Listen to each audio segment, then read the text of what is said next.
So 3 days ago, I watched a film, and this film broke my heart. I kind of miss who I was before I watched this film, but at the same time, I love who I am now because it has bettered me as a person and it has bettered me as a filmmaker, which is my favorite kind of film. Hi everyone, welcome back to my channel. My name is Meg if you're new here, and I'm a film nerd. I'm a film lover. I'm a film graduate. I studied it for 4 years. Not that that matters, but you know, gonna say it because how else are you meant to say it? I don't know. I did study it for 4 years and there's no reason to really have a film degree, so I'm gonna say it every now and again just to make sure my degree was worth it. Anyway, I'm a film lover, film nerd, and overall introvert and freak. That's very kind words. Maybe I should say something nice about myself. Oh, I want to be a director. That's pretty nice, I guess. Yeah, I'd love to be a filmmaker. I want to be a director. I've directed some short films. They've gone well. It's been fun. It's been good. But one day I'd like to be a feature film director.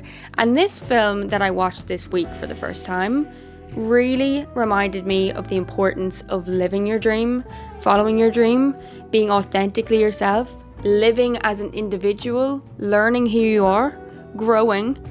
The list honestly goes on. The lessons in this film, insane. I was gonna say I'm sure you're wondering what film I'm talking about, but I'm sure it's in my thumbnail or in the title. There are no spoilers here. The film I'm talking about is, of course, the one, the only Dead Poets Society.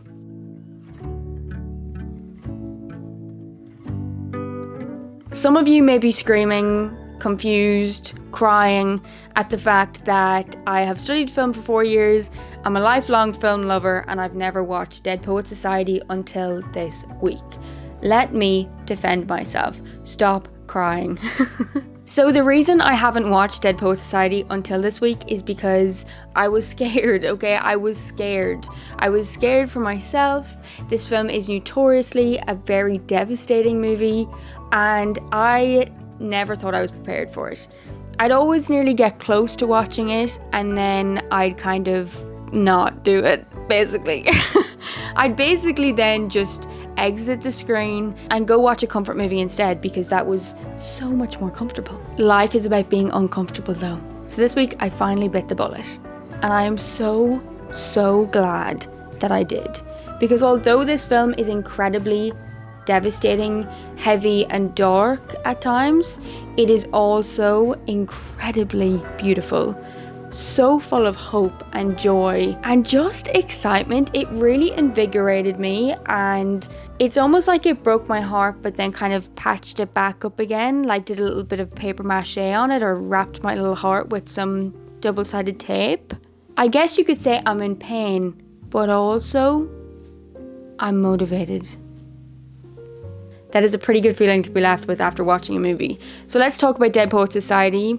And by talk, I mean just listen to me ramble because I just need to get it off my chest. Strap in, I guess, girls. Strap in.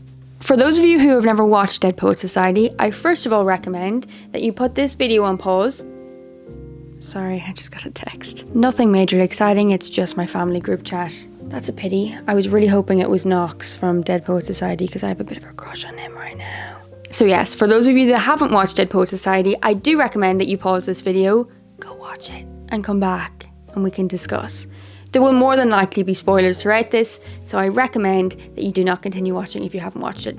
And if you're procrastinating watching it like me, take it from me who's been procrastinating it for years. Stop procrastinating, go. Just do it, because you will not regret it. Yes, it's devastating, but it's also really good. But a quick recap on what Dead Poets Society is. It follows a group of boys that go to a private boarding school, a very boring boarding school. They're taught to follow the rules and to become the people their parents and they want them to become, aka doctors, lawyers, all these big kind of fancy jobs. They're just like churning these boys out like Harvard little minions. These are young guys with a lot of pressure, a lot of weight on their shoulders because they have to become these very smart and intelligent people, and they have no lives outside of that. However, things change one day.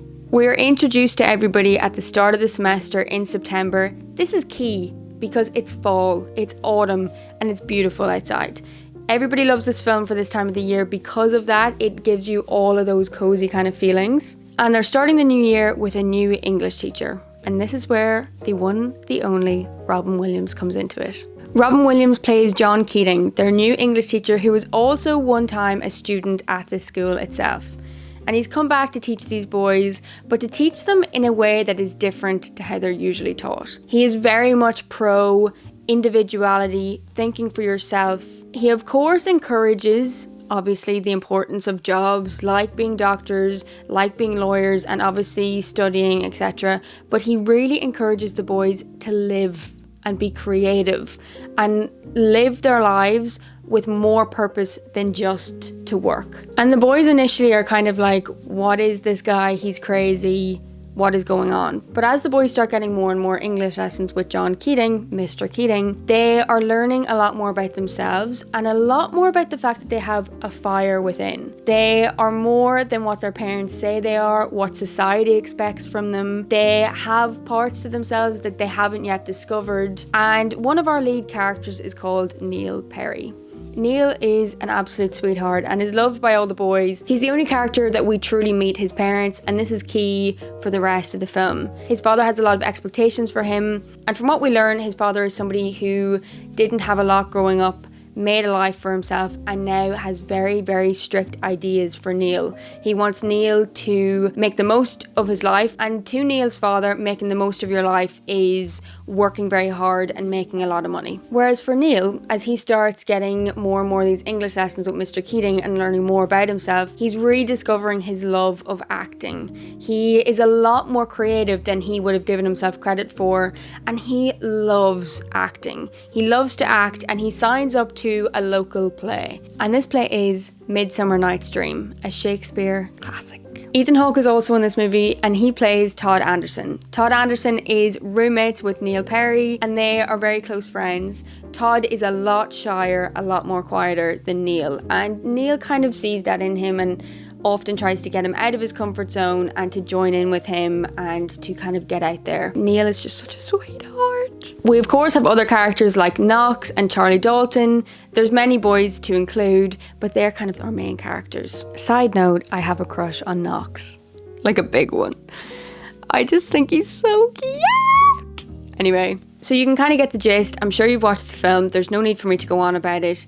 But of course, Neil defies his father's wishes and acts in this local play. His dad was meant to be away for that evening, but midway through the show, Neil sees his dad show up. And we get one of the most beautiful scenes in history. We see Neil give his monologue from Midsummer Night's Dream while looking directly at his father at the back of the theatre. He is confidently standing there, proud of his acting, proud of who he is, showing his father who he is, hoping that this will, I guess, change his father's mind. His father will see his talent and be inspired by it and excited about it. But of course, that does not happen. And this is where we take the dark, dark turn in the film, and a very upsetting, but unfortunately real for people, turn in this film. We see as the boys run over to Neil and of course congratulating him, telling him how brilliant he was, all while his dad is pretty much dragging him out of the theatre and putting him in the car. This is where Mr. Keating kind of realises that the dad is very upset about everything. We go on to see a very upsetting evening that unfolds.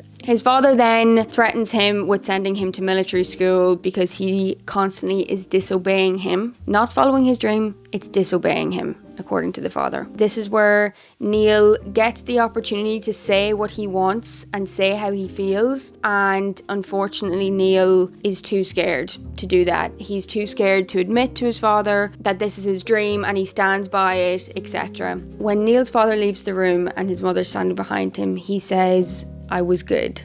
I was really good." Probably up there for me in the top 10 saddest lines in cinema history, because it's just such a devastating moment. Robert Sean Leonard, who plays Neil, gives this line so beautifully. He's looking out wistfully, staring off from his mother behind him while saying this, and there's so much depth So much depth happening behind his eyes. This is not said in a kind of passing manner. It is said in a very, very heartfelt and very upsetting way. And for me, it's from this moment that we see everything change for Neil. It's from that moment that he feels like there's no option for him if he cannot live his dream, if he cannot be in school at least with his Dead Poets Society, with his best friends. It's not worth it. And unfortunately, Neil does take his own life. Now, this is such an upsetting moment and one that we kind of feel coming, but it's still such a hard watch. And of course, we see more after this with regards to the boys finding out. It's heartbreaking and somebody has to take the fall for it, and it ain't gonna be Neil's dad. He wants somebody to pay, and that ends up being Mr. Keating. Mr. Keating gets fired and it's a very upsetting moment. But we are left at the end of the film with one of the best moments in cinema history, which is, of course, the boys defying authority and standing up on their desks with "Oh Captain, my Captain" and saying a last goodbye to Mr. Keating. In a beautiful, beautiful, beautiful scene. I cannot emphasize this enough. Although this film takes such a dark turn, this scene ends it on a hopeful moment. Although we've lost Neil, the boys have not lost what they've learned in their time with Mr. Keating. They've not lost the importance of defying authority when necessary, the importance of their individuality, of following their dreams, of being a human being more than what your parents say, being more than what society says. This scene encompasses all of the lessons that Mr. Keating has been teaching these boys. And we see Mr. Keating give a final goodbye to the boys and says, "Thank you, boys," and leaves. It's almost like a final goodbye, and it's heartbreaking, but also very, very hopeful. So now that I've rambled about what this film is about, I would love to give a few of my thoughts and opinions and my insights on this film. I want to start with talking about how all of the elements of this film came together to make a masterpiece. Because in my opinion, a masterful film like this, one that transcends time, it's a cult classic, it's loved by many, it isn't just one thing that makes this film brilliant. It's not just the acting, it's not just the script, it's not just the DOP, it's not that. It's all of these departments playing at their absolute best, and it all comes together to make it a 5 out of 5 film, in my opinion. I want to start with first, which is locations and setting. So a very, very important thing that I feel modern films sometimes lack is their production design, their production value, their settings, and their locations. Everything in a film needs to be there for a reason, okay? It all needs to make sense. That includes, when do you set a film? So do you set it in the spring? Is it set in summer? Is it set in autumn? Is it set in winter? Is it set in this kind of like nowhere time? Some of you might be thinking, oh, it could be set at any time. It's kind of irrelevant. But no, that is not the case. In this case, it makes sense that we start this film in autumn. We all associate autumn, fall with school, going back to school. It allows us to start in on a new term. We meet a new teacher. It makes sense. Practically, it makes sense, but also artistically. So this allows for a very beautiful film, but also a film that tells a story. We're using nature to tell a story here. So of course we have our beautiful autumnal setting. The trees are full of brown and orange and stunning colours. Life is vibrant at the beginning and middle of this film. The nature reflects what's happening in our story. So in our story, the boys are thriving. Life is vibrant. They're discovering themselves. They're discovering individuality. They are full of life. These trees are beautiful and thriving and full of colour. And then we take a turn. So we hit winter and the snow falls. The colour is gone. It's very bleak. And this is where the film takes that dark turn. So our setting actually shows us where we are going in this film before we even know it. The snow is falling, it's beautiful outside, Knox is chatting to the girl that he's always wanted to chat with. She's come to see him at the school, the boys are going to see Neil in the play, and it's snowing, it's bleak. So even though life is good for them right now, it is about to take quite a turn. And that's one thing I really love. It feels like every element of this film is so thought through And like I said, it's something I feel that lacks sometimes in modern films. We kind of forget the importance of every department. Everything on screen needs to make sense for why it's there, why it's set in that time, why do they wear that jumper repeatedly 7 days a week, why is there a hole in that jumper. It sounds excessive, but to me, it's these excessive thoughts that allow a film to transcend time and to be a classic and to be an all-round 5 out of 5 film. You don't want to have to say, oh, that film had great acting, but it fell apart because the visuals were inauthentic and I didn't like them and they just didn't really make sense, or, you know what I'm getting at. And then, of course, we have the acting. This film has a heart and it has a heartbeat, and that heartbeat is the one and only Robin Williams. This script is brilliant, but it comes to life because of him. His monologues and these lessons that they are telling you throughout this film are so authentic and not cringe. They are very, very inspiring and motivating. It literally ignites something in you while you watch this, because it's like everything Robin Williams' character says is wisdom, and it's like almost like getting a warm hug. It's exceptional. I think it is him at his absolute best. Not that he's somebody I knew in person, obviously, but it feels like there's a big chunk of him in this character. Like, it's amazing. Of course, the boys all acted incredibly. So our main characters, we have Ethan Hawke, Robert Sean Leonard, Josh Charles, Gail Hansen. They are the boys. Can I just say as well, tidbit here, little bit of information for you. The guy who plays Charlie Dalton, aka Gail Hansen, is actually now an executive producer, and he executive produced The Social Network.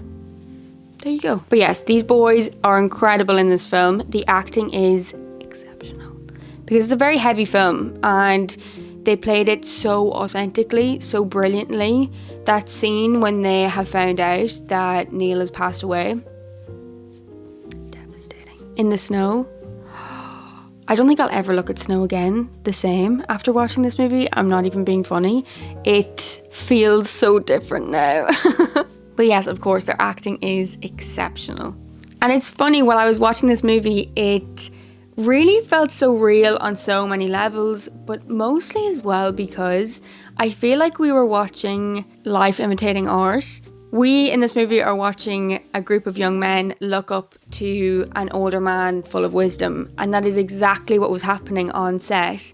We had a group of young, aspiring and current actors watching one of the greatest actors of all time and gaining wisdom from him and like pulling that from him and learning from him and wanting to be on set. I've watched interviews of Gail Hansen saying you just wanted to be in the room with him, you wanted him to like you. It was very much how the students were acting with Mr. Keating. So a part of me does feel a reason this also feels incredibly authentic is because it's almost what was actually happening. I truly felt when Robin was on screen, I kind of went from sitting back in my bed watching it to sitting forward and being pulled in.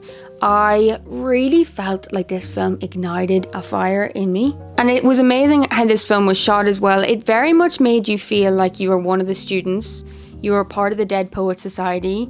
You were gaining this kind of motivation and lust for life while the boys were. And then you had that kind of ripped away from you with Neil's death. And then almost kind of patched back up at the end when, I was about to say we all decided to get on the table as if I was there. But it does really feel like this film makes you feel like you are a student learning from Mr. Keating. You are being reminded of the joy of life, the joy of living, the importance of living. Because yes, it's important to work and to follow rules, but you gotta be an individual and you gotta think for yourself and what rules work for you and what structure works for you and what structure doesn't work for you. All of it. It was so beautiful. It was so beautiful. I also think this really touched me because I had an English teacher, and I feel like we all, if we're lucky enough to have a teacher that kind of impacted you. I really struggled in school. I wasn't great at maths, I wasn't great at languages, but I loved being creative and I loved English. Not that I was exceptional at English, but my teacher in that class allowed me to be authentically who I was. And yes, my essays weren't like perfect A grade essays, but they were authentically me. He constantly reminded us that there's no one more unique than each one of us. We all have a story to tell. We all are an individual. We all are a person. He showed me incredible films when we were in English. He really just kind of ignited something in me. So I very much related to the boys. Watching this, I was like, oh, the importance of good, exciting teachers. It was such a beautiful experience to watch this film. And to be honest with you, I don't really want to ramble too much about it, because I just want everybody to go and watch it. I'm making this video to encourage you to go and watch it if you haven't, or if you haven't watched it in a long time, or if you are in a bit of a rut at the moment and you need something to kind of get you out of that and remind you of that lust for living. I really recommend Dead Poets Society. It has very much influenced me as a person already. It feels like something I'm going to think about weekly. The lessons from it are going to reoccur consistently in my life, and I'll always think of it. And also as a filmmaker, it is such a joy as an aspiring filmmaker, as a future director, when you find a film that sometimes you think to yourself afterwards, God, why didn't I make that movie? How am I going to top that? And that's an okay thought to have. It's scary when you watch a brilliant film and you think, I'm never going to be able to make anything that good. But each one of us are unique. We all have a story to tell. Just like Robin Williams was telling us, we are all individuals. Our voices matter. And there's never too many voices. Get your voice out there. So even though my film, one day, my feature film, will not be Dead Poets Society, it will be my film. And it will be my voice. And it will have a purpose. To somebody, hopefully, to myself, even alone, that's enough. I truly believe this film kind of encapsulates my favourite kind of films, which are those that let's say for metaphor's sake, I was in a cinema, but those that when you kind of stand up and you start walking out of the cinema, you feel different. You feel different to the person you were when you came in. And that sounds dramatic, but sometimes it takes films like this to remind you films have such an impact. And it's such a beautiful experience when you get those films and you come across those films and you're reminded of that impact as a filmmaker, the idea that one day you could make a film that kind of sits that way with somebody, that they get up and they feel different to the person they were when they sat down. And that's how I felt when I watched Dead Poets Society. I kind of felt I've learned something here. Things that I already knew, but sometimes you need to be reminded of. And sometimes you need to hear these lessons from Robin Williams. You need to hear it from him. It's like hearing it from him is different from hearing it from your mom or your friend. It's just such a beautiful, beautiful experience. And it was one of those experiences as well. I always try to stay off my phone when watching a movie. I feel like it is so important. So important. But I just didn't even want to think about my phone while watching this. It was incredible. And there's loads of technical things I could go into, but for me, this film, I just want to talk about how it made me feel. How it made me feel feels like so much more important than that other stuff. And I think all I can really say about the technical stuff is it's done brilliantly. It's beautifully shot, very simply shot, which I love. I don't think you need to overcomplicate a film like this. It shouldn't be a case that I'm sitting here watching that movie and I'm thinking about all these cool cinematic shots and these massive dolly shots. Again, like I said at the start of this video, everything needs to have a purpose in your film. And if there's no need for a really cool massive dolly shot where the camera spins and all this kind of stuff, but you want to do it just because it's cool, that's not what you need to do.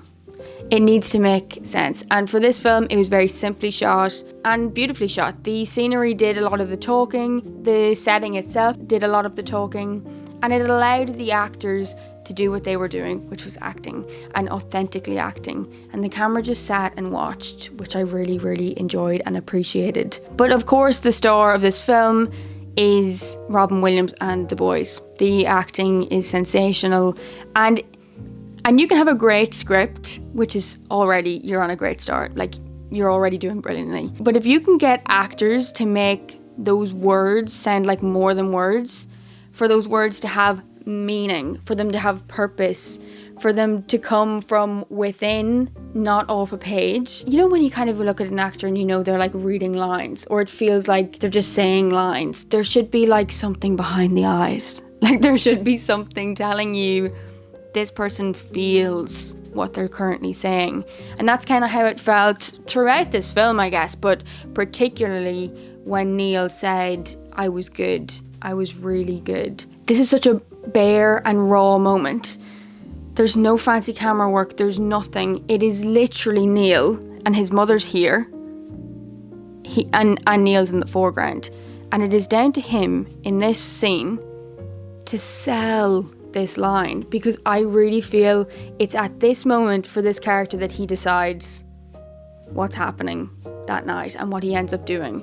It is him that makes that choice. And that is such a crucial moment as an actor to sell that, and he did it brilliantly. But yes, what a movie, what a film.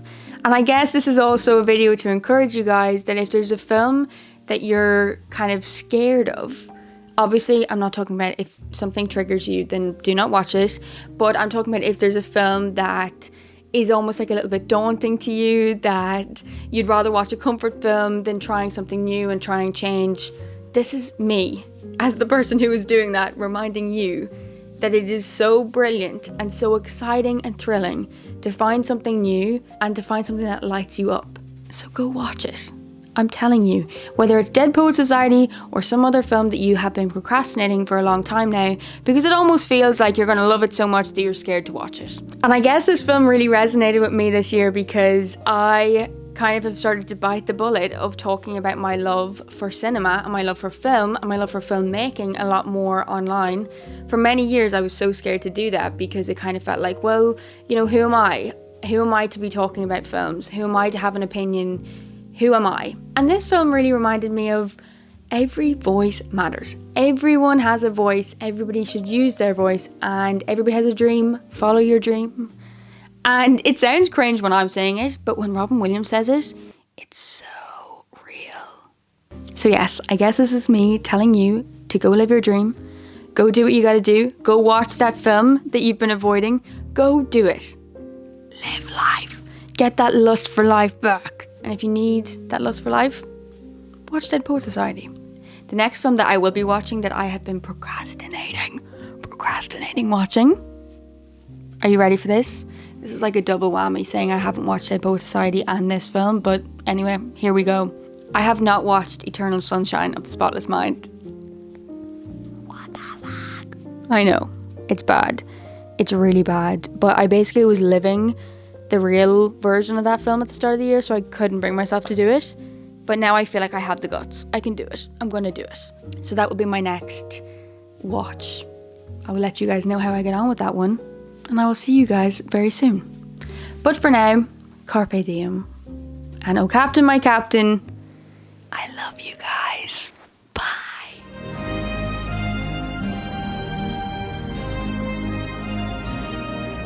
Thank you, boys. Thank you.